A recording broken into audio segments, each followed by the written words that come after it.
हिंदी में यूपीएससी की तैयारी से संबंधित प्रोग्राम्स को देखने के लिए सब्सक्राइब करें स्टडी IQ IAS हिंदी।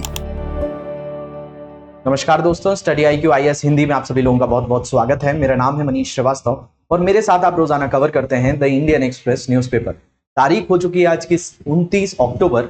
ये सेशन वैसे आपको रोजाना सुबह 7 बजे मिलता है, लेकिन कुछ टेक्निकल इशू के कारण ये सेशन नहीं कंडक्ट हो पा रहा था और इसको हमने रिकॉर्ड फॉर्मेट में आपके लिए रिकॉर्ड किया है ताकि आपका कोई लॉस ना हो। बट सेशन जैसे आपको मिलता है उसमें न्यूज़पेपर के सारे आर्टिकल्स को मैं कवर करूंगा जैसे रोजाना लेता हूं। तो आज के इस इनकन्वीनियंस के लिए मैं क्षमा प्रार्थी हूं आप लोगों के लिए, लेकिन हमारी कोशिश होगी कि कल से इसको वापस से लाइव जो है कंडक्ट किया जाए। इस त्यौहार के समय जो है आप लोगों को त्योहारों की भी बहुत बहुत शुभकामनाएं हैं।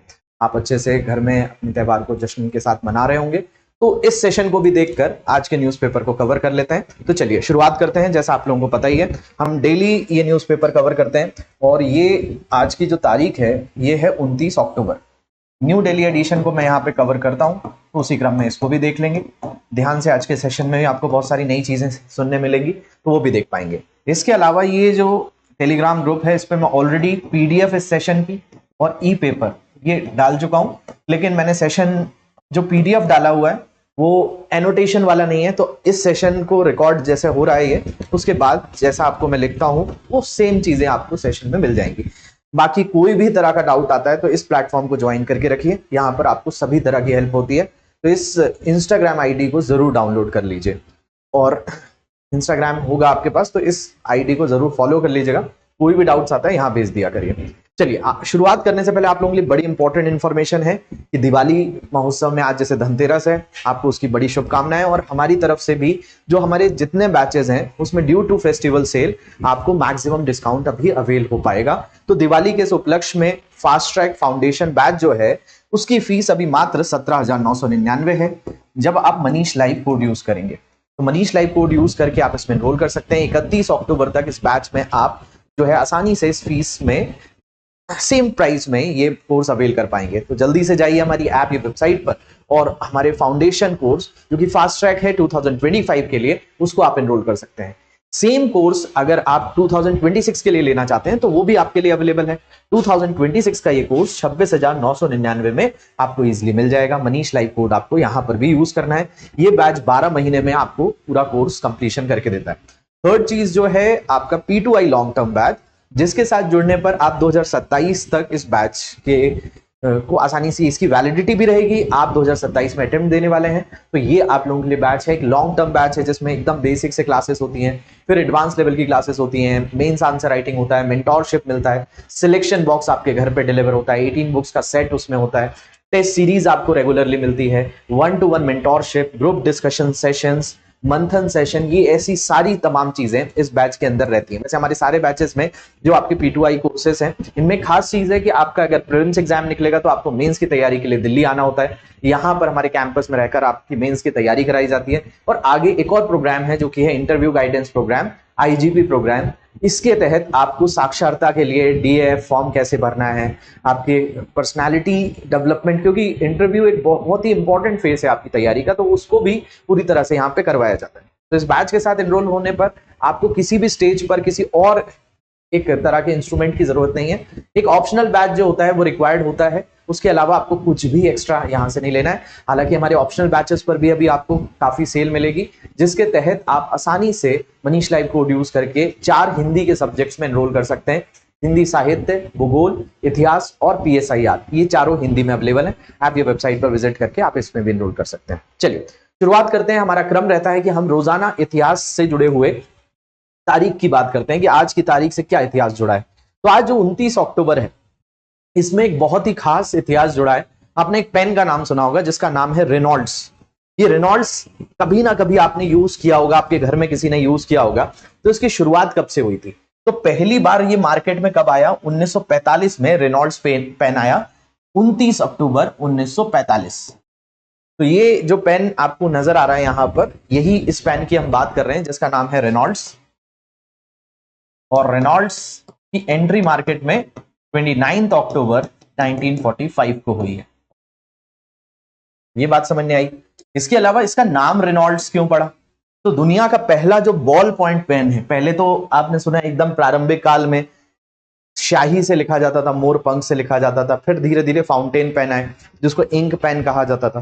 तो ये जो बॉल पॉइंट पेन शुरुआत हुई, ये आज की तारीख से हुई 29 अक्टूबर 1945 को। इसको न्यूयॉर्क में लॉन्च किया गया था अमेरिका के अंतर्गत। इसके अलावा इस पेन की अमेरिकी बिजनेसमैन मिल्टन रेनॉल्ड्स ने बनाया था। अब नाम उनका मिल्टन रेनॉल्ड्स था, तो इसलिए इस पेन का नाम उन्होंने रेनॉल्ड्स रखा और उन्हीं के नाम पर पेन का नाम जो है रेनॉल्ड्स नाम दिया गया। ये एक तस्वीर जो दिख रही है आपको 1947 की है और अमेरिका में ओवल ऑफिस में मिल्टन रेनॉल्ड्स यहां पर ये खड़े हुए नजर आ रहे हैं। इन्होंने ये पेन डिजाइन किया, अपने नाम पर दिया और दुनिया भर में ये प्रचलित हुआ। इसकी एक वाक्य है, बड़ा ही इंपॉर्टेंट, इसको देख लेते हैं। हुआ क्या था, जब पहले दिन हजारों लोग पेन खरीदने पहुंचे तो हुआ वहां पर ये कि लगभग 50 पुलिस वालों की मदद लेनी पड़ी थी, इतनी भीड़ हो गई थी यहाँ पे।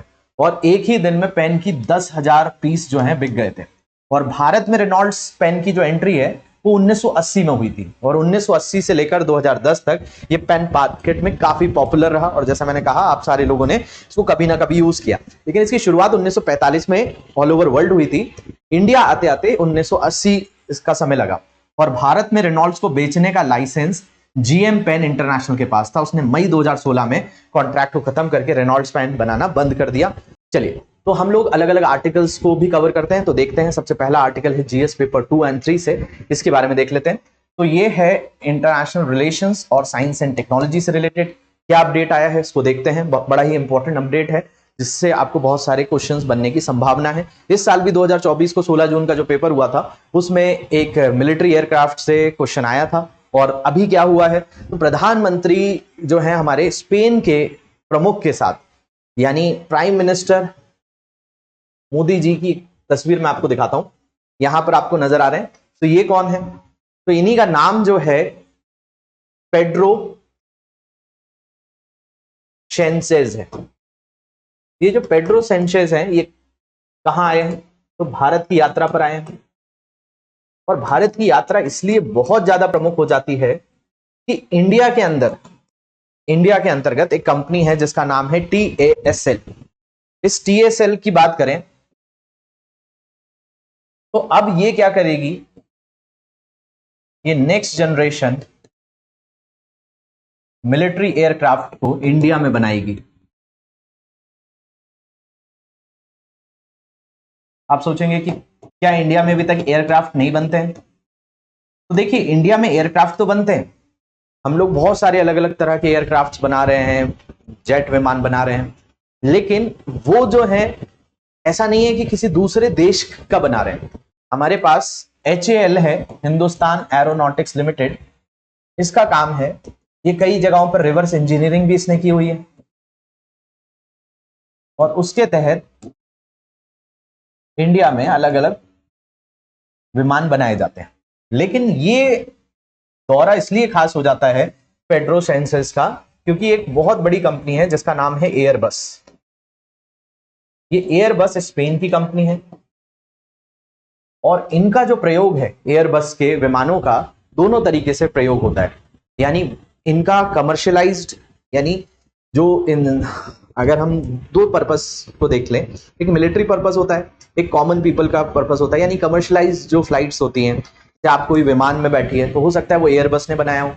तो एयरबस आम जनता के उड़ने वाले विमान भी बनाता है और डिफेंस रिलेटेड भी बनाता है।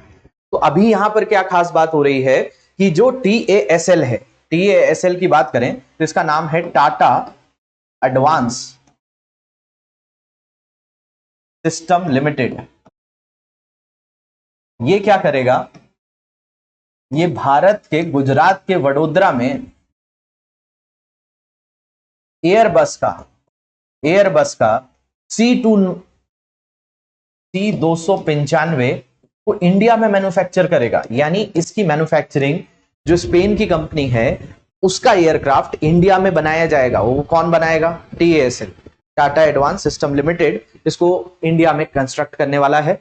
और ये नेक्स्ट जनरेशन का मिलिट्री एयरक्राफ्ट है और ये दौरा इसलिए भी बहुत ज्यादा प्रमुख हो जाता है। तो जैसा आपको यहां पर हेडिंग में भी नजर आ रहा है, new chapter PM at launch of private facility for military aircraft. तो इंडिया में HAL तो पहले से है, ये कई ऐसे रिवर्स इंजीनियरिंग करके, जैसे हमने रूस से कुछ चीजें खरीदी हैं, तो रूस से जैसे MiG खरीदा हुआ है, सुखोई खरीदा हुआ है, तो उनकी रिवर्स इंजीनियरिंग करता रहता है।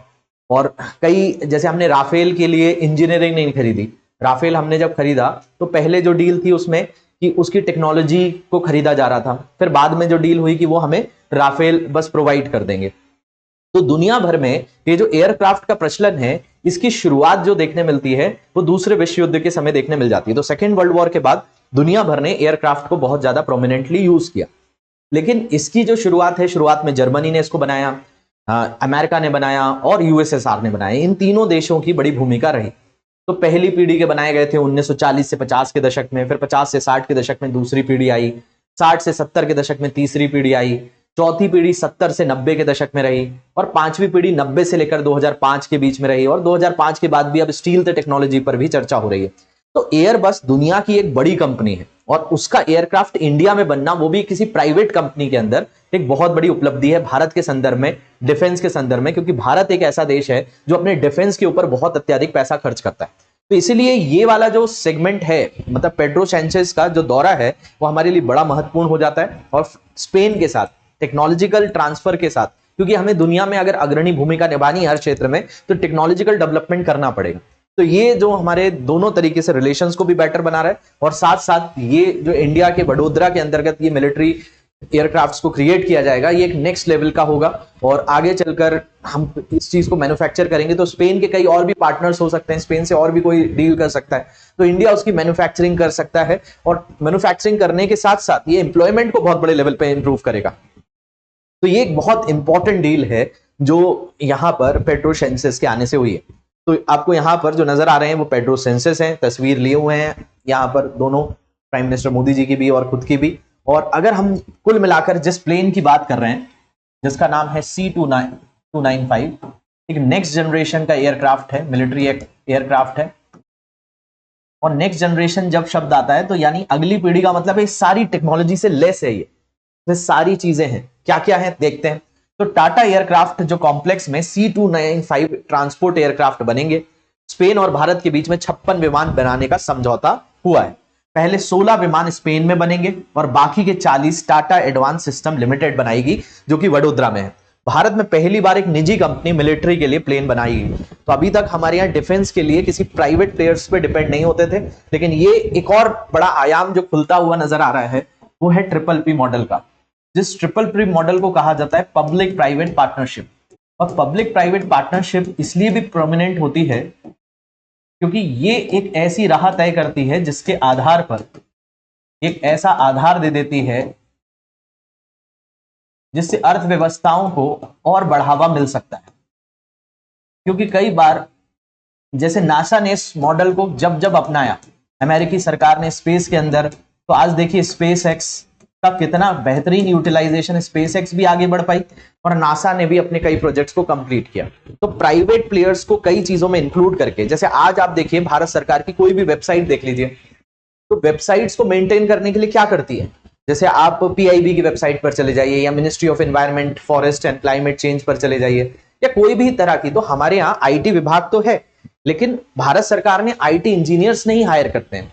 जैसे आपको कभी नहीं मिलेगा ऐसा कि भाई IT इंजीनियर्स के लिए कोई वैकेंसी UPSC में आ रही है या भारत सरकार अलग से निकाल रही है। तो भारत सरकार क्या करती है, ये किसी प्राइवेट कंपनी को दे देती है। जैसे आप पासपोर्ट का जो पूरा का पूरा प्लेटफॉर्म है, या आपने IBPS का कभी किसी को पेपर देते हुए देखा हो, या आप लोग खुद भी गए हो कभी देने, तो उसका पूरा प्लेटफॉर्म जो है टाटा TCS से उन्होंने डेवलप करवाया हुआ है। इन द सेम वे हम जो कह रहे हैं कि भाई कितने सारी वेबसाइट्स हैं भारत सरकार के अलग अलग मंत्रालयों की, उनको मेंटेन थर्ड पार्टी करती है, यानी उसमें प्राइवेट प्लेयर्स की भूमिका है। तो इसके कारण वो बेहतर तरीके से अपडेट हो पाती है। हालांकि कई जगहों पर देखने मिलता है कि इतना कई वेबसाइट्स बहुत अच्छी नहीं है, उनको मैनेज बेहतर किया जा सकता है, लेकिन हमारे पास जो मैन पावर ही नहीं है, अब हमारे पास कोई ऐसा सोर्स ही नहीं है कि जिसके थ्रू हम वो डेवलप कर सकते हैं। तो यहां पर एक बड़ी भूमिका हो जाती है कि ऐसी चीजों को इंक्लूड कर लिया जाए जो इंडिया में नहीं बनती है या इंडिया के संदर्भ में नहीं है। तो उस तरीके से हम अपने आयाम को जल्दी बढ़ा सकते हैं और हो सकता है जो टारगेट हम 10 साल लेकर चल रहे हैं वो 5 साल में अचीव कर लें। तो PPP मॉडल इस तरीके से बेहतर होता है कि पूरी तरह से प्राइवेट प्लेयर्स को भी नहीं दिया जाता, साथ साथ सरकार भी उस पर निगरानी रख पाती है।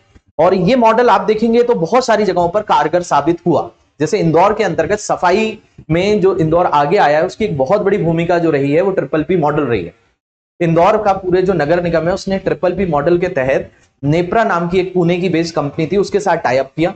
अब वो उनके लिए पूरा कचरा रिसाइकल करते हैं और सरकार ने उनको जमीन दे रखी है, उसमें पूरी की पूरी मूविंग कैपेसिटी दे रखी है। तो इस तरीके से मिलजुल कर काम हो रहा है। तो PPP मॉडल एक बेहतर मॉडल हर अर्थव्यवस्था में साबित हो सकता है और ये भी यहां पर भी मिलिट्री ऑपरेशंस में भी इसको इंक्लूड किया जा रहा है, जो कि हमारे सोशो इकोनॉमिक ग्रोथ के लिए जरूरी हो जाता है, यानी सामाजिक आर्थिक विकास में भी ये बहुत बड़ा भूमिका निभा सकता है। तो अगर हम इस एयरक्राफ्ट की बात करें जिसको C295 कहा जा रहा है, इसकी लंबाई लगभग 80 फीट है। विंग्स के जो स्पैन है, ये जो आपको विंग्स नजर आ रहे हैं एयरबस के, इसमें लगभग 84 फीट के आसपास है, ऊंचाई 28 फीट है। इस विमान में 2 पायलट इसको उड़ाते हैं। इसमें 73 सैनिक और 48 पैरा ट्रूपर्स और 12 स्ट्रेचर इंटेंसिव केयर मेड, मतलब इसमें पूरी मेडिकल सुविधा भी हो सकती है कि किसी को अगर कोई मेडिकल इमरजेंसी आ रही है तो वो भी प्रोवाइड की जा सकती है। तो इंटेंसिव केयर मेडवैक के साथ 4 अटेंडेंट जा सकते हैं। इसके अलावा प्लेन में एक बार में अधिकतम 9,250 किलो, यानी लगभग आप मान लीजिए 9,500 किलो के आसपास वजन ये उठाने की क्षमता है।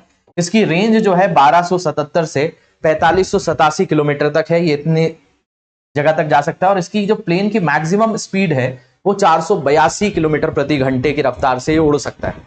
तो ये मिलिट्री एयरक्राफ्ट्स में जो एयरबस इसको बनाती है ये बहुत ही महत्वपूर्ण है।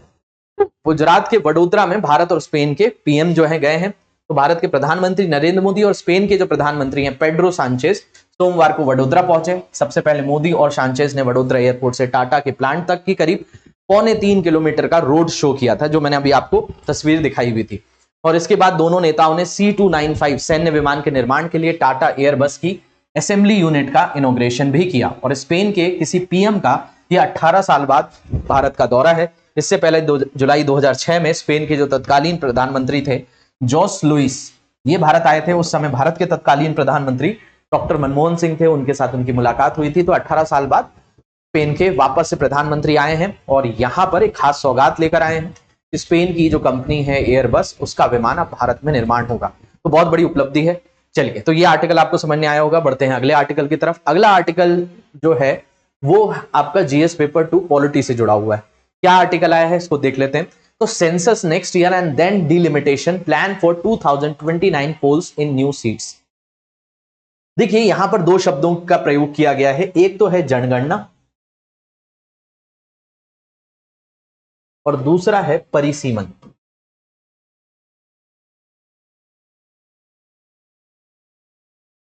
इसकी बात हम कर रहे हैं सेंसस,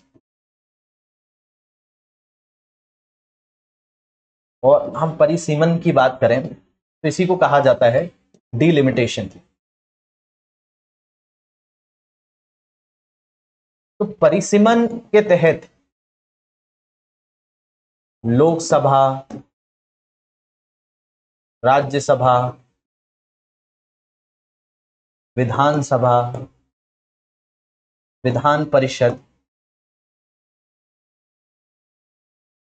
इन सब की सीटों के अंतर्गत बदलाव किए जाते हैं और जो 2026 में ड्यू है। तो परिसीमन तो 2026 में होना है। और उससे पहले अब ये जो खबर आई है, सेंसस जो है इंडिया में होने वाला है नेक्स्ट ईयर, यानी 2025 में भारत के अंतर्गत जनगणना करवाई जाएगी।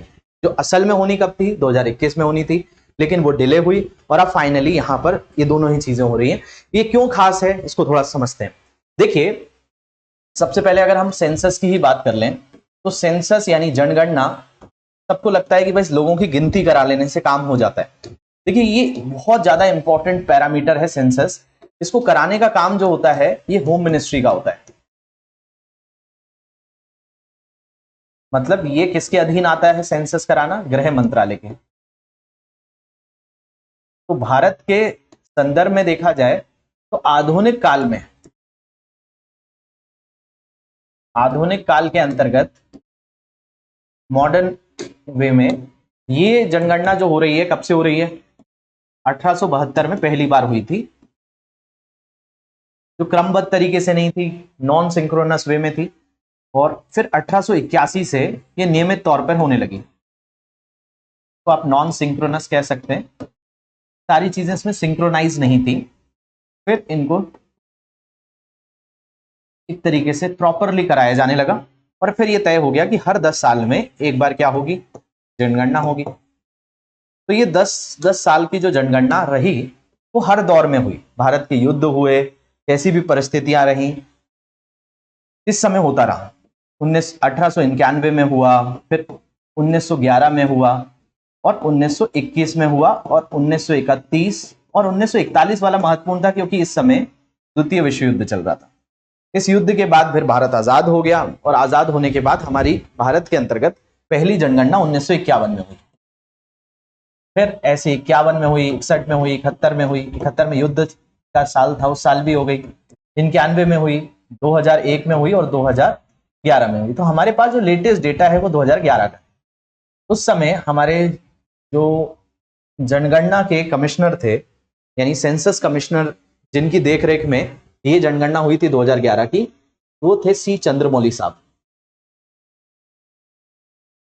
तो सी चंद्रमौली गृह मंत्रालय के अधीन ये जनगणना कराई गई, और इस समय जो थीम थी वो थी आवर सेंसस आवर फ्यूचर, यानी हमारी जनगणना हमारा भविष्य। ठीक है, इस आधार पर ये जनगणना हुई। और जनगणना ये आधुनिक तौर पर आपको इतने साल देखने मिलती है, लेकिन कोई आपसे पूछे क्या भारत के इतिहास में कहीं पर जनगणना के साक्ष्य नहीं मिलते हैं? तो मिलते हैं। कहां पर मिलते हैं?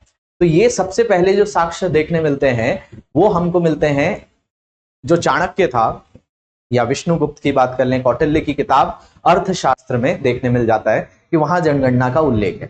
और फिर आगे चलकर एक और किताब है, ये दो प्राचीनतम और मध्यकालीन किताबें हैं जिनमें पता चलता है कि भारत में ये पहले से होता था।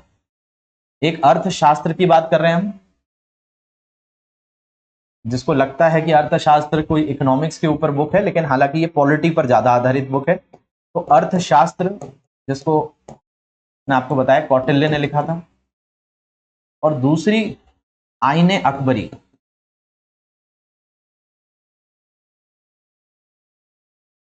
जो अबुल फजल की किताब है, इसमें भी उल्लेख मिलता है कि जनगणना करवाई जाती थी अकबर के कालीन। तो ये कुछ पुराने रूप हैं, लेकिन आप आधुनिक काल में जो सी चंद्रमौली साहब के समय जो जनगणना हुई थी, यही अभी भी आगे होगी। और ये कब होने वाली है?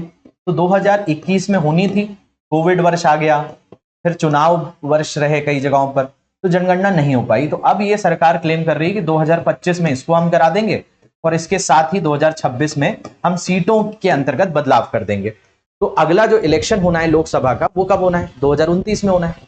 तो 2029 में अगले जो चुनाव होंगे उसमें बढ़ी हुई सीटों पर चुनाव होगा, और इसके लिए अभी रिसेंटली सरकार ने एक नियम पास किया था, जिसको आप लोगों ने सुना होगा, नारी वंदन अधिनियम था। तो नारी वंदन अधिनियम के तहत लोकसभा और राज्यसभा में 33%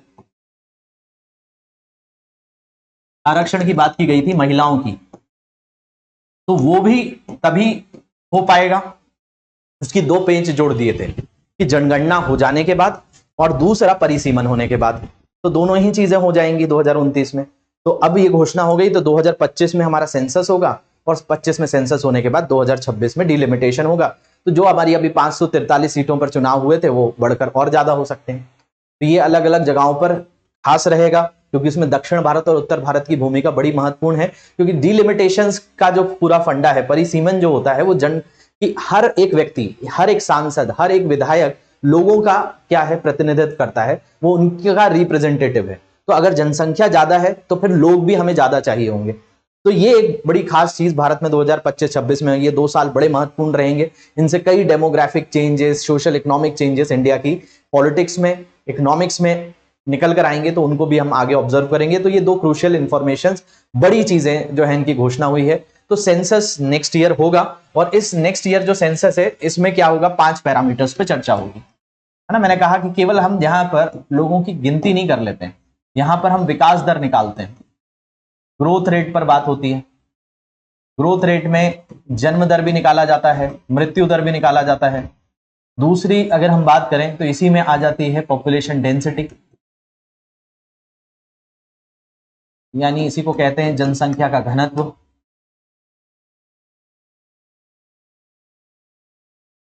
कि 1 वर्ग किलोमीटर में कितने लोग रहते हैं, इसका पूरा हम डेटा निकालेंगे।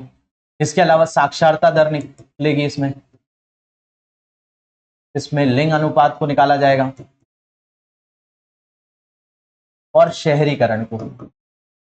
और ये जो जनगणना इसलिए महत्वपूर्ण होती है क्योंकि एक रिपोर्ट कार्ड तरीके से होता है ये सरकार का, कि उनकी जो योजनाएं हैं उन योजनाओं का लाभ लोगों तक पहुंचाए कि नहीं पहुंचाए, और असल में जमीनी हकीकत क्या है। तो जैसे हम लोगों का टाइम टू टाइम स्कूल में आकलन होता था और हमारा एक रिपोर्ट कार्ड जनरेट किया जाता था, इन द सेम वे सरकार का भी एक रिपोर्ट कार्ड, ये जनगणना होती है। क्योंकि इसमें अगर कहीं विकास दर अच्छी है तो जन्म दर वहां पर कैसा है, मृत्यु दर का क्या आंकड़ा है, वहां विस्थापन दर क्या है, शहरीकरण कहीं हो रहा है तो क्या उसके आयाम है, साक्षरता दर अगर अच्छी हो रही है या कम हो रही है किसी क्षेत्र में, तो शिक्षा की सही योजनाएं लोगों तक पहुंच पा रही है कि नहीं पहुंच पा रही है। तो ये सारे संदर्भ भी बड़े महत्वपूर्ण हो जाते हैं।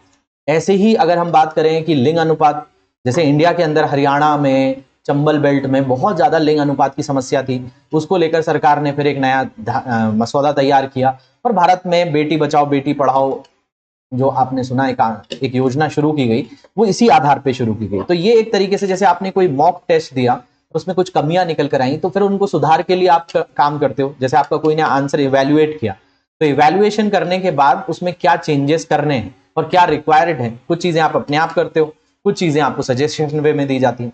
तो ये भी सरकार के लिए कि क्या आगामी 10 साल का जो है लक्ष्य रहेगा, क्या स्कोप्स रहेंगे, किन चीजों पर चर्चा की जाएगी, क्या क्या विशेष क्षेत्रों पर ध्यान दिया जाएगा, ये एक खास चीज इससे जुड़ी हुई होती है। तो ये इसमें भी की जाएगी। तो आशा करता हूं ये चीज आपको समझ में आ रही होगी। चलिए आगे बढ़ते हैं, और भी आर्टिकल्स उन पर भी नजर डालते हैं। पॉलिटी से एक और आर्टिकल आया है कि why Supreme Court said Aadhaar can not be used as proof of date of birth. देखिए एक बड़ा ही महत्वपूर्ण मामला आया है, इसको थोड़ा सा देख लेते हैं। इसमें यह बताया गया कि जो आधार कार्ड है इसको सुप्रीम कोर्ट कह रहा है कि इसको आइडेंटिटी प्रूफ तो मान लिया जाएगा,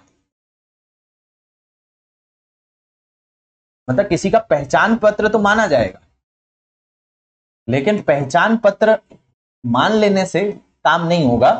यानी अगर किसी व्यक्ति की उम्र की बात की जाए तो उम्र के लिए आधार कार्ड एक सही दस्तावेज नहीं मानती है सुप्रीम कोर्ट। आप कहेंगे सर आधार कार्ड तो बड़ा इंपॉर्टेंट है, उसमें तो हमारा रेटिना भी है, फिंगरप्रिंट्स भी है, हमारा मोबाइल नंबर भी उससे कनेक्ट होता है, फिर पेन नंबर भी हमारा उससे कनेक्ट होता है, तो ऐसा क्यों कह रही है फिर गवर्नमेंट। देखो सरकार यहां पर सुप्रीम कोर्ट की अगर हम बात करें तो सुप्रीम कोर्ट में एक लास्ट वीक एक सुनवाई हुई थी, उसी पर ये एक्सप्लेन सेक्शन आया है, इसका थोड़ा सा आकलन करते हैं। तो supreme court held last week that Aadhaar cannot be used as proof of age, especially when other official documents that have been recognized as valid proofs, such as school leaving certificates, are available.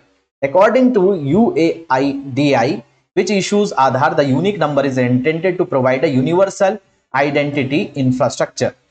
अब यहां पर supreme court के दो जजेस थे, जिनमें एक जज का नाम है संजय करोल और दूसरे हैं उज्जवल भुइयां। इनकी बेंच ने यह डिसीजन दिया। यह डिसीजन क्यों आया? क्योंकि इसमें एक कहानी बताई हुई है कि एक व्यक्ति था, उसका एक्सीडेंट हो गया था, एक मोटरसाइकिल एक्सीडेंट में एक व्यक्ति की मृत्यु हो गई थी अगस्त 2015 में। अगस्त 2015 में उसकी मृत्यु हुई। दिसंबर में उसके जो मेंबर्स थे डिसीज फैमिली, उन्होंने एक क्लेम पिटीशन फाइल करी मोटर एक्सीडेंट क्लेम्स ट्रिब्यूनल, यानी MACT कहलाता है ये, ध्यान से समझना। ये सुप्रीम कोर्ट में केस गया था, इस पर सुनवाई हो रही थी। MACT जो है इसको कहते हैं मोटर एक्सीडेंट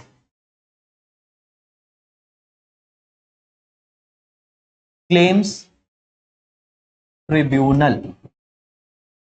देखिए प्राधिकरण है ये, इन्होंने यहां पर रोहतक हरियाणा में इसके लिए अप्लाई किया था।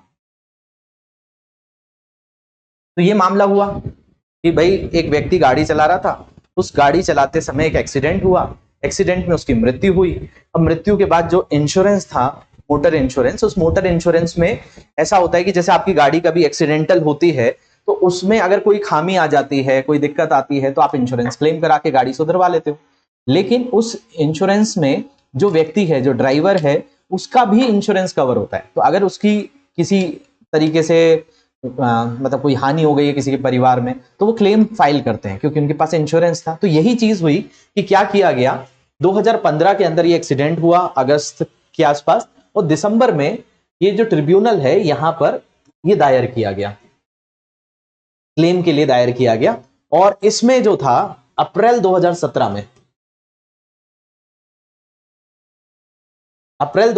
में इंश्योरेंस कंपनी को MACT motor accidental claim tribunal ने कहा, जैसे आप अलग अलग कंपनियों के इंश्योरेंस लेते हो, तो यहां पर इंश्योरेंस कंपनी को सीधे तौर पर इस ट्रिब्यूनल ने कहा कि कितने रुपए दिए जाएं, 19,35,400 रुपए मृतक के परिवार को दिए जाएं, क्योंकि उसके पास क्या था, गाड़ी का इंश्योरेंस था, मोटर इंश्योरेंस था।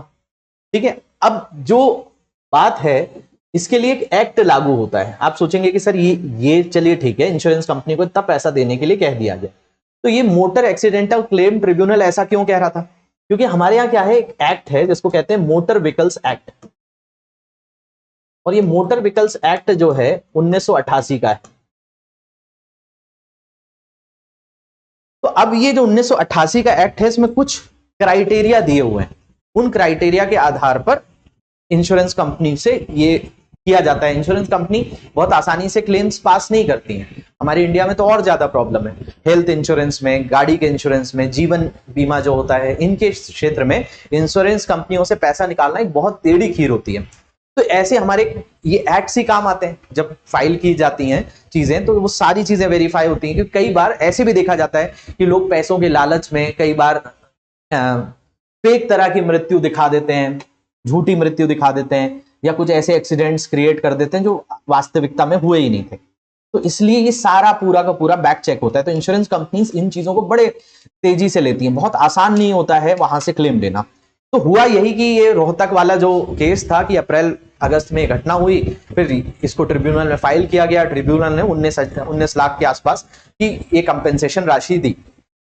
इसके बाद यहां पर एक खास पॉइंट समझते हैं, क्योंकि एज का मामला यहीं से जुड़ा, और ये केस फिर बाद में संजय करोल और उज्जवल भुइयां की बेंच के पास गया। तो मोटर व्हीकल एक्ट के अंतर्गत जो कंपनसेशन के केसेस होते हैं उसमें कुछ क्राइटेरिया दिया हुआ है, जो इस आर्टिकल में भी दिया है। मैं इसको आपको पढ़कर बताता हूं, खास इस पॉइंटर को पर ही ये पूरा जजमेंट बेस्ड है। तो बड़ा इंपॉर्टेंट आर्टिकल है, ध्यान से सुनना। तो compensation in cases of death under the motor vehicle act 1988 is determined by the factors including the number of dependents the deceased had, income and age। तो अब उस पे क्या होता है कि भाई किसी व्यक्ति को कितना भत्ता मिलेगा, कितना इंश्योरेंस क्लेम मिलेगा, वो कुछ पैरामीटर्स हैं, कुछ क्राइटेरिया हैं, कुछ मापदंडों के आधार पर दिया जाता है। तो उस एक्ट में दिया है कि number of dependents disease had, जो मृतक है उसके ऊपर कितने लोग निर्भर थे। मान लिया जाए किसी परिवार का हेड ऑफ फैमिली था, उस पर 4 बच्चे भी थे, उसके घर में बुजुर्ग भी थे, तो एक व्यक्ति 7-8 लोगों का परिवार चला रहा था। तो उस हिसाब से इंश्योरेंस कंपनी को मोटर व्हीकल एक्ट ये सारे पैरामीटर्स तय करता है। तो इसमें खास दिया हुआ है कि डिसीज की एज क्या थी, इनकम क्या थी, उसकी आय क्या थी, उसकी आयु क्या थी, और उस पर कितने लोग निर्भर हैं। इन सारे चीजों को आधार बनाकर वो राशि तय की जाती है। Age is used to determine the multiplier. The total loss incurred by the family is calculated and multiplied by a certain number based on the age of the deceased। अब देखिए, आप सोचेंगे ठीक है सर, आपने बता दिया कि उसकी आय क्या है, उसकी आयु क्या है, और उस पर लोग निर्भर क्या है।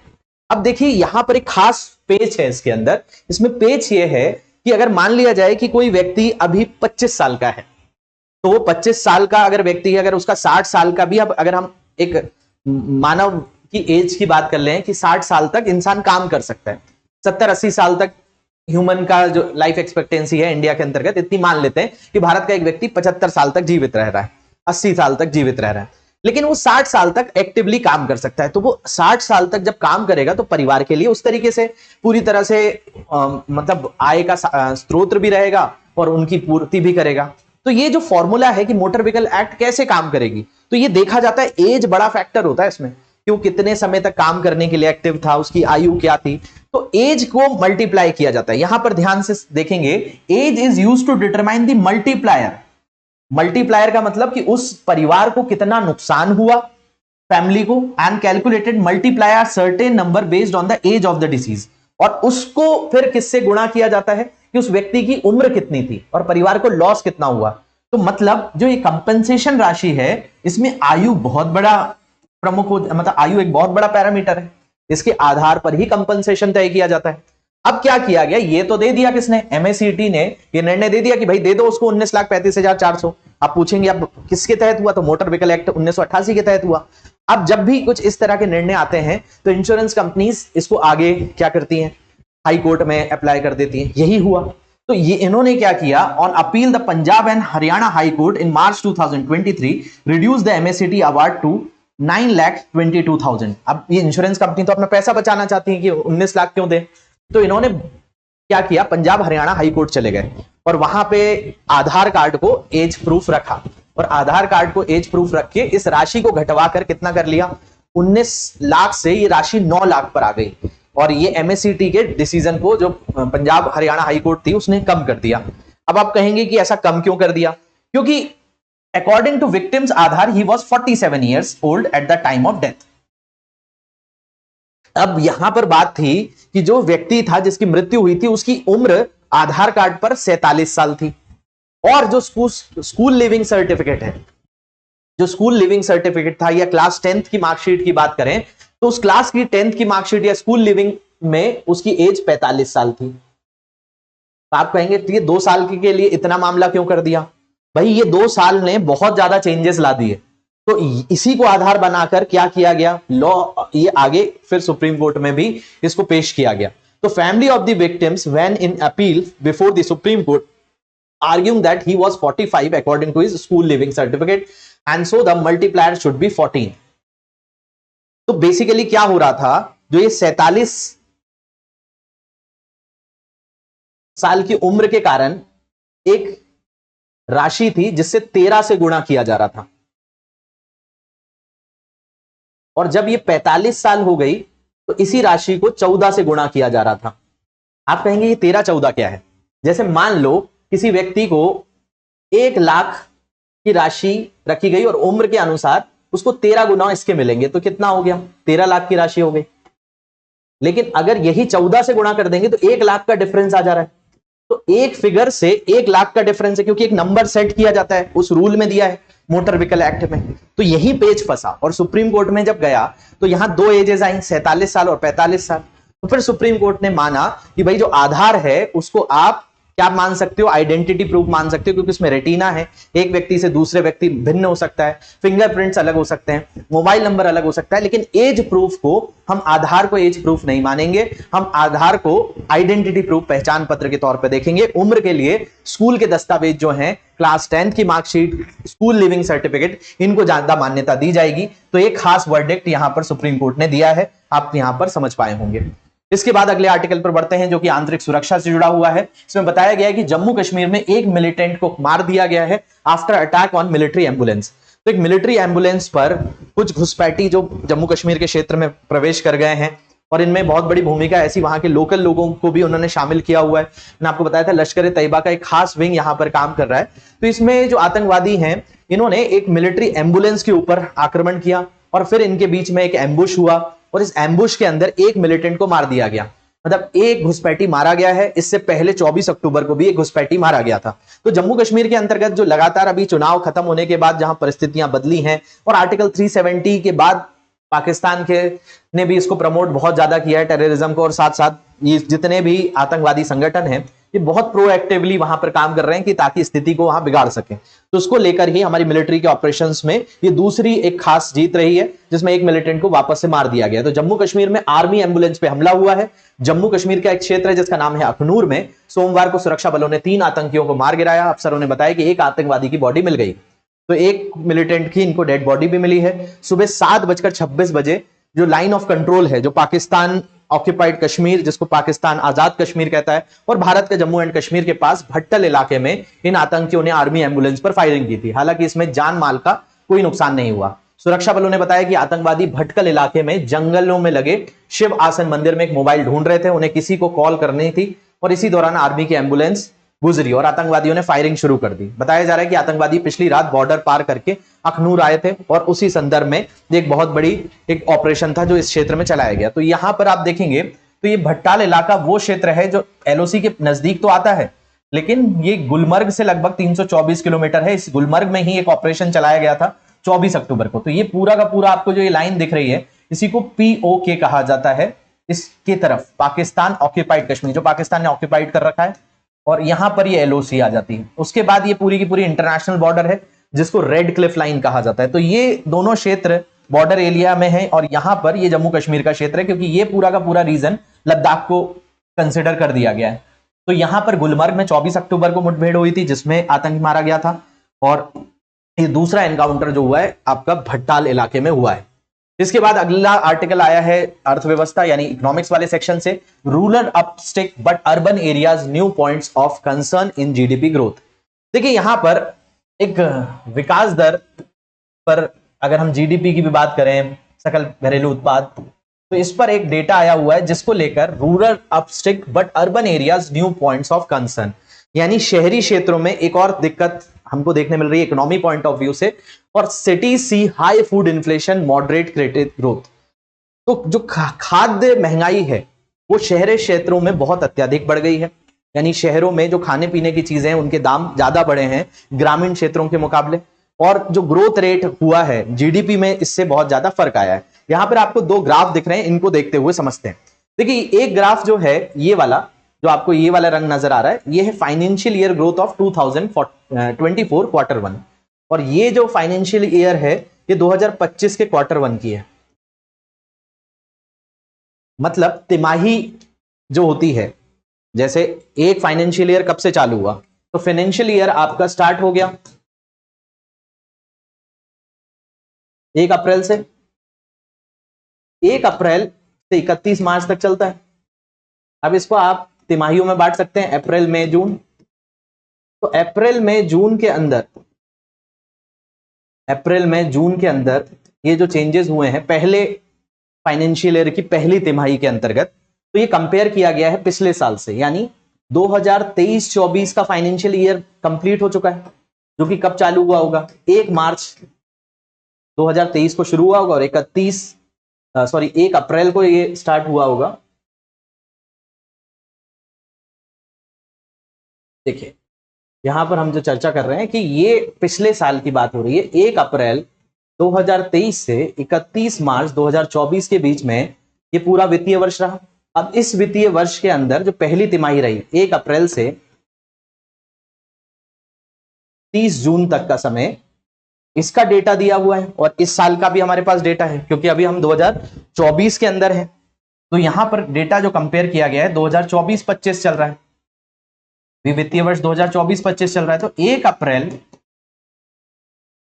2024 से 30 जून 2024 को अगर हम देखते हैं, इस टाइम पीरियड में क्या है, इसमें दो जगहों की ग्रोथ देखी गई है, ग्रामीण क्षेत्रों की और एक शहरी क्षेत्रों की। तो ग्रामीण और शहरी क्षेत्रों को कंपेयर किया गया है इस ग्राफ में।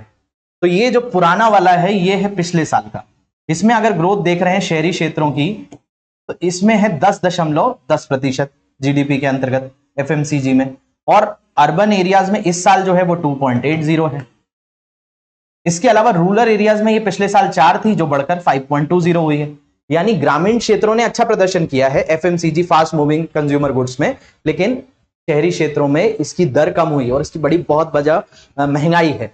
इसके अलावा auto sales growth, auto sales मतलब गाड़ियों की जो बिक्री है वो शहरी क्षेत्रों में कम हो गई है, ग्रामीण क्षेत्रों में ये बढ़ी है फाइनेंशियल ईयर के पहले क्वार्टर की अगर हम बात कर रहे हैं।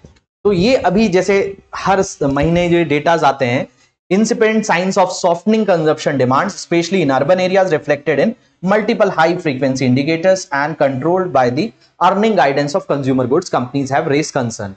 तो FMCG sales slow down, और ये बीच में मैंने आपको बताया था नेस्ले की भी कंपनी ने कहा था कि भारत के अंतर्गत जो मिडिल इनकम ग्रुप है उस पर ध्यान देने की जरूरत है, और ओवरऑल हमारी इकोनॉमी थोड़ी सी नीचे आई है।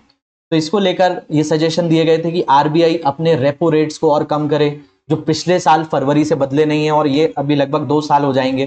तो जिस तरीके से मिडिल क्लास के पास पैसों की तंगी हो रही है, महंगाई में बढ़ोतरी हो रही है, उसको लेकर थोड़ा सा महंगाई को करने के लिए लोगों के हाथ में पैसा देना जरूरी है, ऐसा जो हम एफएमसीजी प्लेयर्स की बात करें, Hindustan Unilever limited, Nestle India, ये सारे लोगों ने ये सजेशंस दिए थे, क्योंकि हमारे ओवरऑल ऑटोमोबाइल सेक्टर्स में भी ये डिमांड जो डिप हुआ है और शहरी क्षेत्रों में भी ये विशेष तौर पर हुआ है। इसकी एक वजह तो फूड इन्फ्लेशन भी बताई जा रही है। तो इसका मतलब है कि आरबीआई को अपनी मॉनेटरी पॉलिसीज, क्योंकि आरबीआई बैंकों का बैंक के साथ साथ एमपीसी भी कंडक्ट करता है, यानी मॉनेटरी पॉलिसी कमेटी का भी काम करता है, तो इस समिति को निर्णय लेकर बेहतर तरीके से हमारी पॉलिसीज को चेंज करने की जरूरत है, जो ये डेटा बता रहे हैं। नेक्स्ट आर्टिकल पर पढ़ते हैं, जो एनवायरमेंट इकोलॉजी से आया हुआ है। इस आर्टिकल में क्या आया है इसको ध्यान से देख लीजिए। इस आर्टिकल में बताया जा रहा है कि green house gas level surge to an new record in 2023, WMO। देखिए, विश्व मौसम विज्ञान संगठन, जिसको WMO कहा जाता है, इस WMO की भूमिका बहुत महत्वपूर्ण रही। पहले मैं थोड़ा सा इसका बेसिक बताकर आपको आगे बढ़ता हूं। वर्ल्ड मेट्रोलॉजिकल ऑर्गेनाइजेशन की हम बात यहां कर रहे हैं, इसको आप विश्व मौसम विज्ञान संगठन कहते हैं। तो विश्व मौसम विज्ञान संगठन जो है, पहले ये IMO हुआ करता था, इंटरनेशनल मेट्रोलॉजिकल ऑर्गेनाइजेशन, और संयुक्त राष्ट्र के बाद 1950 के आसपास इसको WMO बना दिया गया। जिस भी संस्था के आगे विश्व लगा होता है, ये दुनिया भर के लिए काम कर रही होती है, ना कि किसी देशों के समूह के लिए काम कर रही होती है। जैसे WHO है, तो WHO जब भी काम करेगी वो केवल एक देश के लिए या कुछ देशों के लिए नहीं कर रही होगी। कोई देश उसकी बात सुने ना सुने, लेकिन वो सबके लिए काम करती है। यानी वो ऐसा विषय है कि वो दुनिया के लिए, कोई मानवता के लिए, स्वास्थ्य के लिए वो अपनी रिपोर्ट्स भी देगी और अपने सारे डाटा को भी साझा करेगी। लेकिन जब हम WMO की बात करते हैं, तो WMO मौसम विज्ञान से जुड़ी हुई है, तो इसका काम भी ऐसा है। पहले ये IMO थी, जब इसका गठन 1873 में हुआ था, तो 1873 में जब इसको बनाया गया था, तब ये कुछ ही देशों के लिए काम करती थी। लेकिन दूसरे विश्व युद्ध के समाप्त होने के बाद ये WMO की इसने रूप लिया, और इसी WMO में आगे चलकर एक संस्था बनी, मतलब एक अलग संस्था बनी, जिसका नाम था संयुक्त राष्ट्र पर्यावरण कार्यक्रम। ये 1972 के स्टॉकहोम सम्मेलन के बाद तो बनाया गया था। इसका मुख्यालय नैरोबी में है, और इन दोनों संस्था ने मिलकर 1988 में मिलकर एक नया संगठन बनाया, जिसका नाम था IPCC, inter governmental panel on climate change.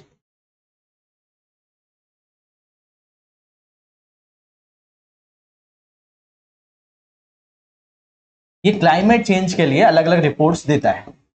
तो मतलब ये जो संगठन बनाने में WMO भी काम कर रहा है, UNEP भी काम कर रहा है, और ये फिर अपनी रिपोर्ट देती है UNFCCC को, United Nations framework convention on climate change.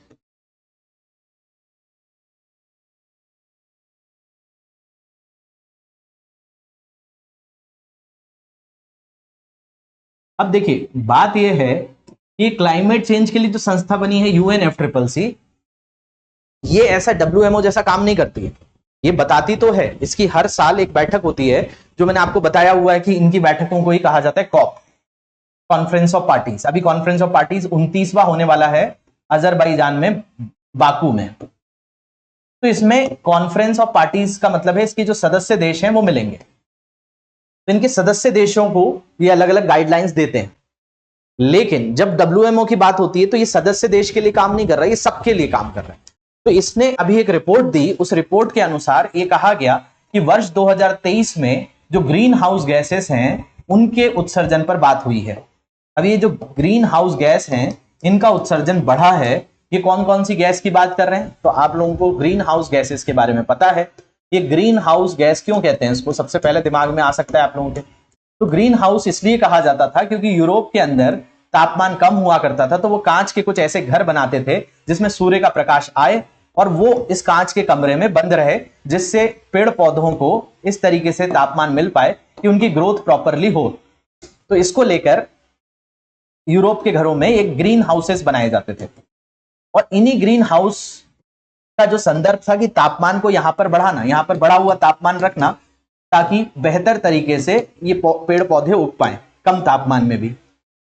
तो इसी कॉन्सेप्ट को पृथ्वी के संदर्भ में देखा गया कि पृथ्वी के ऊपर भी क्या है, कुछ ऐसा ही इफेक्ट नजर आता है, ऐसा ही प्रभाव नजर आता है कि पृथ्वी के वायुमंडल में कुछ ऐसी गैसें हैं जो सूर्य के प्रकाश को अंदर तो आने देती हैं लेकिन अपने अंदर अवशोषित करके पृथ्वी के तापमान को इतना बढ़ा देती हैं कि पृथ्वी के तापमान को इतना बढ़ा देती हैं कि रात का तापमान भी इतना कम नहीं होता कि जो जीवन के लिए कुछ ऐसी घटना कर दे कि हम जीवित ना रह पाए। जैसे आप सेम चीज देखोगे कि जब हम मून की बात करते हैं, चंद्रमा की बात करते हैं, तो चंद्रमा पर रात का तापमान बहुत कम चला जाता है, लेकिन यह घटना पृथ्वी पर नहीं होती।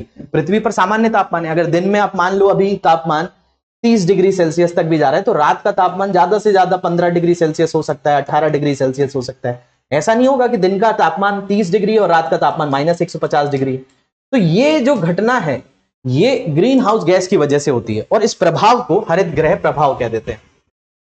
हरित ग्रह प्रभाव। और हरित ग्रह प्रभाव ग्रीन हाउस इफेक्ट ने बड़ी ही भूमिका निभा रखी है। ये एक अनिवार्य घटना है जो पृथ्वी पर जीवन के लिए अच्छी है। तो आप कहेंगे ठीक है, जब अच्छी चीज है तो इसके लिए WMO चिंता क्यों बता रहा है? भाई इसलिए बता रहा है कुछ ये गैसों का स्तर जब बहुत ज्यादा बढ़ने लगेगा तो पृथ्वी का तापमान बढ़ने लगेगा। इसी को ग्लोबल वार्मिंग, क्लाइमेट चेंज कहा जा रहा है। तो ये गैसें हैं CO2, methane, nitrous oxide, sulphur hexafluoride, nitrous trifluoride. इसके अलावा इसी में फ्लोरीन के बहुत सारे यौगिक आ जाते हैं, यानी CFC, HFC, परफ्लोरोकार्बन्स। तो ये सारे का स्तर लगातार पृथ्वी पर बढ़ा है। तो ये रिपोर्ट किसने दी है? WMO ने दी है कि ग्रीन हाउस लेवल्स के अंदर सर्ज हुआ है न्यू रिकॉर्ड में। तो इनका स्तर बहुत तेजी से बढ़ा है। With annual mean level of carbon dioxide, the most important greenhouse gas, rising by 2.3 parts per million। तो ppm में 2.3% से ppm बढ़ रहा है, ऐसा WMO का कहना है। इसके अलावा this was the 12th consecutive year when the annual mean CO2 rose by over 2 pm। और ये बताया जा रहा है कि भाई ये लगातार ऐसा कॉन्जिक्यूटिवली लगातार 12 साल से ऐसा हो रहा है जब वार्षिक CO2 का जो स्तर है वो बहुत तेजी से ऊपर बढ़ गया है। तो इसके लिए WMO ने बहुत ज्यादा चिंता जताई है। इसी को लेकर हम यहां पर इस आर्टिकल में चर्चा कर रहे थे।